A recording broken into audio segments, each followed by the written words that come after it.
Live. There you go.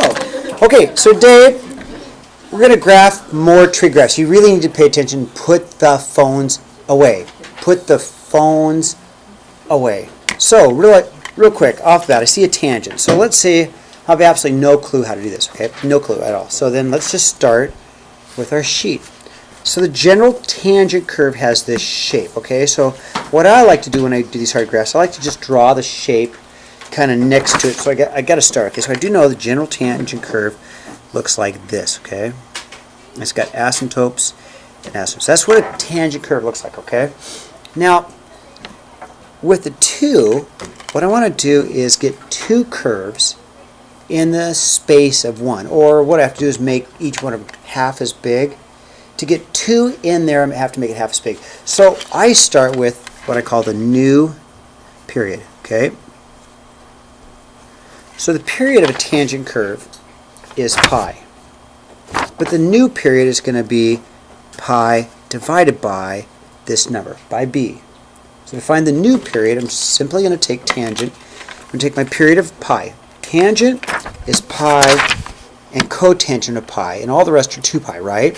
So I take its normal period and divide it by its frequency, divided by 2. So this tells me the new period has to be pi halves. So I need to take this shape and have it squished between negative pi fourths and pi fourths, so I get it squished. So it's only pi halves wide. Does that make sense? You need to squish it in because instead of being this wide, it needs to be a lot less. It needs to be half as wide. So to do that, its asymptotes we're at negative pi halves and pi halves. But for us to squish it and make it half as wide, let's bring everything in. Does that make sense? Bring it in. So instead of doing our tangent curve from pi halves to negative pi halves, let's bring it into pi fourths and bring it into negative pi fourths, and that would squish it in. Does that make sense? If I bring it in, it's going to be half as wide. So I'm going to bring this asymptote in and this asymptote in. So in pencil, because I'm also going to have to move it, I'm just going to go ahead and have my, let's put down my pi halves, pi, 3 pi halves, 2 pi, negative pi halves. Okay? So my asymptotes were at negative pi halves and pi halves, but I need to bring them in. So, and I'm going to put it in lightly because I'm going to move this, but I need now asymptotes here. Okay, I'm putting in pencil because I'm going to move these. And asymptote now here, okay? So I brought my asymptotes in so they're at negative pi fourths and pi fourths. Okay, that brings in, squishes it, so the width really is pi halves. Okay, the width of this curve from asymptote to asymptote really is pi halves. Okay, I just brought them in. Okay, I took it, brought them in to make it half as wide. Okay, now this 2, how does this 2 affect us? We did that. We got it from there to there. Now what we're going to do is the tangent curve, which should look something like this. Okay, just squish it. Okay, there it is in pencil because I'm going to move it. So that's my shape, and I made sure that at 1 and negative 1 I'm at halfway and halfway, okay? So I brought it in, I squished it in, made it half as wide, drew my tangent curve. Now I'm going to do one more thing, and I'm going to move everything pi fourths to the right because I go the opposite direction. If it's on the inside, I go the opposite direction, so I'm going to go opposite. So let's see, pi fourths. Well, pi fourths is 1, 2 squares. Because if that's pi halves, that's pi fourths, right? So pi fourths is sitting right here. Because if pi halves is 4 squares, pi fourths is 2 squares. So I'm going to move the entire thing over. That's all I'm going to do. So let's do that. This asymptote moves to here. This asymptote moves to here. The tangent curve itself moves over 2. And the answer, the graph I need, is right there in blue with the asymptotes. Now, I want you to put several of these because in any kind of application you see the curve going and doing, and it goes again, and it goes again, it goes again, it goes again. So we just go ahead and repeat the pattern until we fill the page, okay? So there's an asymptote. Let's put a tangent curve in. Let's do another asymptote. Let's do a tangent curve. another tangent, another asymptote, and another tangent curve. There it is. It looks like you put the first one 2 away from I did do 2 squares, didn't I? was that Yeah, it is, exactly. So let's think about it. You're asking a great question. So I'm going to take the curve, I'm going to move it forward pi fourths because of this minus pi fourths. So I take the whole thing, I'm going to bump it forward pi fourths. So how much is pi fourths? Well, if pi halves is 4 squares, then pi fourths would have to be, on my graph, 2 squares. That's why I did it. Does that make sense? Yeah. Yeah. Okay, number 2. It's cotangent. Okay, before I do a whole lot of stuff, let me take a look at what a cotangent curve looks like. So I use my little formula thing, and this is a cotangent. So I like to write it down and see what it looks like. So I'm going to go ahead and, on the side, I'm going to take this, write it by it, so I know what I'm looking at. So my cotangent curve looks something like this. So I want this shape. Now what am I going to do with this shape? Well, first of all, I need a new period. See, the period of cotangent is pi. It goes from 0 to pi, okay? But I'm going to squish that down because I need to get 3 curves. So what I need to do is really squish it down because I need to get 3 curves in the space of 1. I need 3 curves in the space of 1. So if I need to get 3 curves in here, I'd have to divide this up to get 1, 2, 3 curves right in here. So I'd take my pi, which is my old period, and divide it by that number, which is my frequency, divided by 3. I get pi thirds. So all right, before I put down my axes in, let's not go by halves, let's go by thirds. So when I go ahead and put down my axes, I'm going to go by thirds. Let's see, I'll go maybe pi, sure, I'll go pi thirds. Let's go 1, 2, 3, 4, pi, 2 pi thirds, 1, 2, 3, 4, 3 pi thirds, which is pi, okay? And I can go back 1, 2, 3, and there's a negative pi thirds, okay? So what I need to do then is get 3 of these. Boom, boom, boom, okay? I need to get 3 of these, boom, boom, boom, in this space right here, okay? So I'm going to do that, but I'm eventually going to have to move it. So I'm going to do the first part in pencil because I'm going to have to move it, all right? Now this 3, what does this 3 do? Well, right here, we'd have at pi fourths, we'd have a height of 1. So the only difference is we're going to go and have a height of 2. So I'm going to go 1, 2, negative 1, negative 2. Okay, so in pencil, I'm going to draw it and show you what I'm going to do, okay? So I'm going to have a penciled in asymptote, okay, because I'm going to move them. Pencil in because I'm going to move them. And then I'm going to have it go through 0, and right up here it's going to hit 2, and right down here it's going to negative 2. Okay, I'll stop. Stop. Let you catch up, okay? Go ahead and... So James, you asked what about amplitude for tangent, cotangent. It doesn't really have an amplitude, but this value 2 means that instead of it being at 1, we're going to be at 2. Instead of it being at negative 1, we're going to be at negative 2, okay? So then my graph looks something like this, but I haven't moved it. So it looks like that, okay? So now let's move it. Well, we're going to move it pi thirds to the right. So Elijah, this is what you missed on the last one, but you'll get it this time, right? So we're going to move the whole thing pi thirds, always the opposite, right? Always the opposite. So we're going to go pi thirds to the right. So if I do that, let's take a look at pi thirds. Now pi thirds on my graph is, let's see, 1, 2, 3, 4 squares, right? So we're going to move the whole thing pi thirds. Well, hey, I got kind of lucky because I'm going to move it onto itself. Can you see that?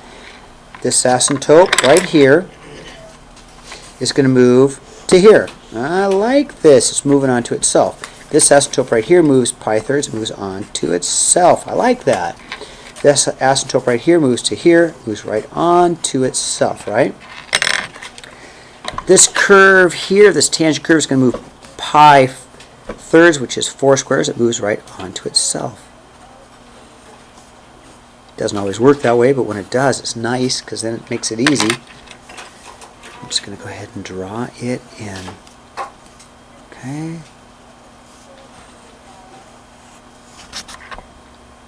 And there it is. Okay, these are a little bit harder, aren't they? But we aren't pre-calc. We're not in Algebra 2 anymore, right? Yeah.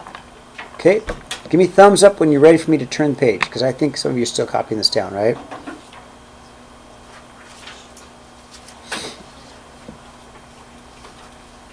Now, if you do decide to use a calculator, Lane, you're listening, you got to be careful of several things. So if you decide to do the calculator, you got to make sure your mode is correct.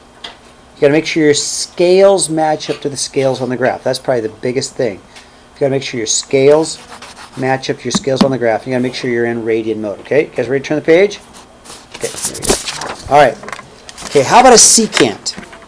Well, to do a secant, this is the way I do a secant. Before I draw anything, I draw a cosine. So I'm going to draw 3 cosine of 1/2 x. Okay, I'm going to do that because the reason I do the cosine first is because once I get the cosine in there, then I'll know exactly where the asymptotes go, and I'll know exactly where the loops go. Okay, so I draw the cosine first. It gets easy. I'll know where the asymptotes go and loops. So let's draw the cosine. So yes, and I did not make this up. You'd think it'd be the other way around, wouldn't you? You'd think that cosecant goes with cosine, and you would. I know, but you know this is. I know. Blame the Germans. Okay. So it actually goes all the way back to it. Does goes way back to the German language. Yeah. Well, in some ways, then brilliant mathematicians, right? Brilliant mathematicians. Einstein's a great example, right? That's where we get it from. So anyway, there you go. You don't feel offended, do you? You don't feel offended, do you? No, okay. Brilliant mathematicians, right? Okay, so let's do this. So do a cosine. So cosine looks like this, right? So when I do these graphs, I take a look at this, and I like to draw the picture down next to it. So I'm going to take my cosine graph, and on the side, I'm just going to draw it. It looks like this. Okay, that's what my cosine graph looks like, okay? And it goes between 0 and 2 pi, okay? So what I need to do is go from 3 to -3, so I'll put that in there. I'll go 1, 2, 3, 1, 2, 3. And before I graph it, I like to find out what the new period is. So the new period, okay, I always do this, Find out how wide it is, because that makes it easier to graph it. So the new period is going to be 2 pi, because that's its standard period, divided by this number right here. Divided by 1/2. Well, 2 divided by 1/2 is 4. So the new period is 4 pi. So we're just going to stretch it out. We're going to stretch it out. The reason is then we'd have half a curve. If we stretch it out, we'd have half a curve where we normally would have one full curve. Okay. So let's take this picture, and instead of going from 0 to 2 pi, let's go from 0 to 4 pi. So let's stretch it out. So to cheat a little bit, not too bad, I'm just going to change my scales. Let's go pi, 2 pi, 1, 2, 3 pi, 1, 2, 3, and 4 pi, okay? So stretch it out, and -pi, okay?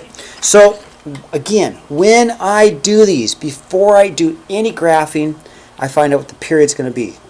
To get the period, it's always going to be the standard period, which in this case is 2 pi divided by its frequency, by that number, okay? So now, I'm going to put this curve between 0 and 4 pi. So I'm just going to go ahead and sketch that in. 3, 3, down to 2 pi, 3 goes through pi. So the graph's going to look like this, stretched way out between 0 and 4 pi, okay?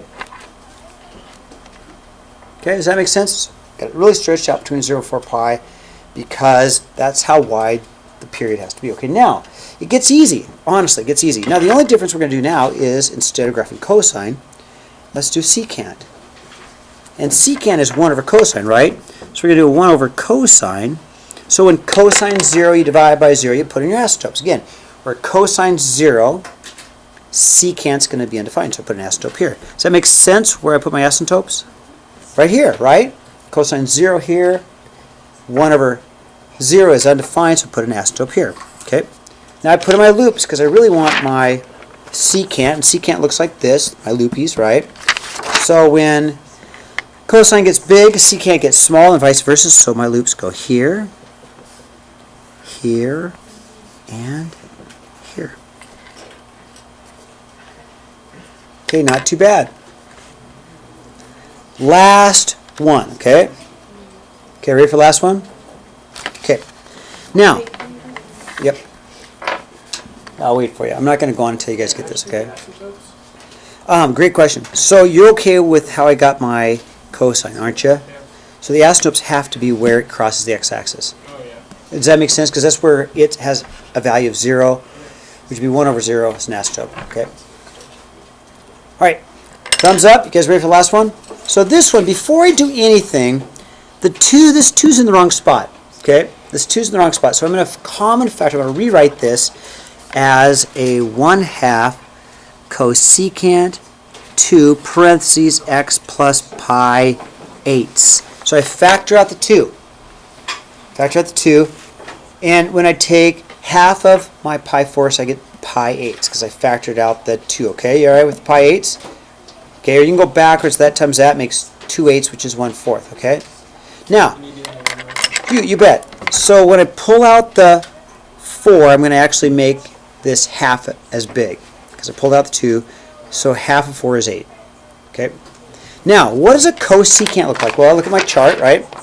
My cosecant looks like this, okay? And the way I graphed my cosecant was I graphed the sine first, right?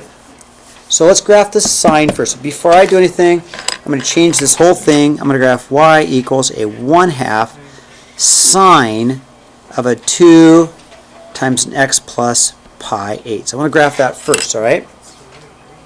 This one's hard. This is going to take a couple of different moves, okay, before we get it, okay? So what does a sine curve look like? Well, a sine curve, general sine curve looks like this shape between 0 and 2 pi, okay? And I got that by, looking at my little notes, right? So I like to look at it. I would like to write it down. So here's what the shape is. So I'm going to have it be how wide was my new period? My new period is 2 pi divided by, Will's totally right, divided by my frequency, which is 2. So my new period is pi, okay? So instead of going between 0 and 2 pi, I'm going to go between 0 and pi. So let's put in my little axes. So let's go, my pi halves. 1, 2, 3, 4, my pi. 1, 2, 3, 4. There's my 3 pi halves. 1, 2, 3, 4. There's my 2 pi, okay? How am I doing? Okay so far? Yeah. Okay, so I've got my axes. I'm going to make sure, though, that 1, -1, this thing's only going to be half as big. So its amplitude is 1/2. So only going to go up to 1/2 and down to 1/2. Okay? Now, let's see if I can do this. So I need this shape between here and here. Okay? So I need this shape between here and here. So it's going to look something like this. Amplitude of 1/2. So we'll go like there. There, okay? Has a height of 1/2. It's between 0 and pi, right? I'll do another one of those. Okay, half as tall. Pi to 2 pi. Okay, I'm going to do one last thing. I'm going to shift it. You do a horizontal shift, and I'm going to go back pi 8. Okay, so how many squares on my graph? How many squares is pi 8? 1 square. So I made it easy on myself, right? Pi halves, pi 4. So I'm going to move it 1 square. That's what I like to do. If you notice, when I do these, I try and go 4 squares. And get an important thing, 4 squares just makes it easy for me. So let's move everything back pi 4s, okay? So this one goes back pi 4s here, there. So everything's going to go. Yeah. This is probably going to sound like a dumb question. Never. You know how it was before? It was like pi and then 2 pi and then 3 pi and then 4 pi. Right. Up here. It's a lot different. Right. Right. Totally right. Okay. So it has to do with the period. Okay. So what I want to do is find the period first. All right. And once I get the new period, so the new period it's normal 2 pi divided by that number. Okay. So 2 pi divided by 1/2 is 4 pi. So this thing's got to go all the way up to 4 pi, right? This one's different. This one's going to be 2 pi. That's my number divided by that number. So it's going to be pi wide. So it's going to be a lot smaller, right? So instead, I didn't need to go to 4 pi. So I changed my axes to make it fit. And then you ready? Check this one out. Pi thirds. So then look what I went by. See? Elijah, see it? I went by thirds, didn't I? So find your new period first by taking your standard period and dividing it by that number. Take your standard period and dividing it by that number. Okay, got it? Does that help? Okay, now I'm moving everything back pi 8. So that's there. That point goes there, that point goes there, that goes there, that point goes there. So it's going to start looking like this.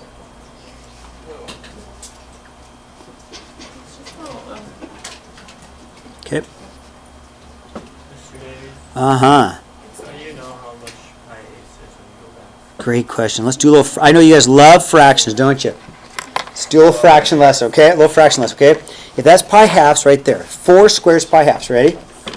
Then half of pi halves, half of a half is a fourth. Half of a fourth is a 8. We do it again? You got it? Okay, good. Now, what I need to do now is put in my little asymptotes, my loops. Now it's going to get easy. It really gets easy at this point, okay? If I haven't lost you, it gets easy, okay? Where are my asymptotes? They have to be, look, has to be here. Has to be here. Because that's where it's 0, right? This is where sine is 0. This is where cosecant is undefined. Asymptote there. Okay, right here. My asymptote has to be here. Where sine is 0, cosecant is undefined. Okay? Right here. This is where sine is 0, so cosecant is undefined. This is where sine is 0, so cosecant is 0, is undefined. Okay, and now the loopies are easy, where cosecant's big, sine is small, and vice versa. So I get little loops here, and here, and here, and here. Okay, there you go.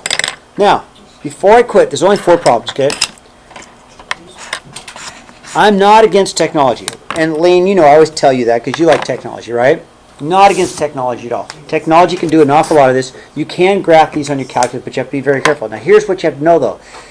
In a couple of days, we're going to do it the other way around. I'm going to show you the graph, and you have to make the equation. Why do I tell you that? Because you need to understand all of this, because if you had to do it from a calculator, you have to somehow be able to make the equation, right? It becomes a lot more difficult, right? If all you're doing is pushing in numbers, hitting a graph, awesome. But if you have to go the other way, you're screwed. Did that record? Anyway, there you go. 4 problems, okay? And 4 is all you need.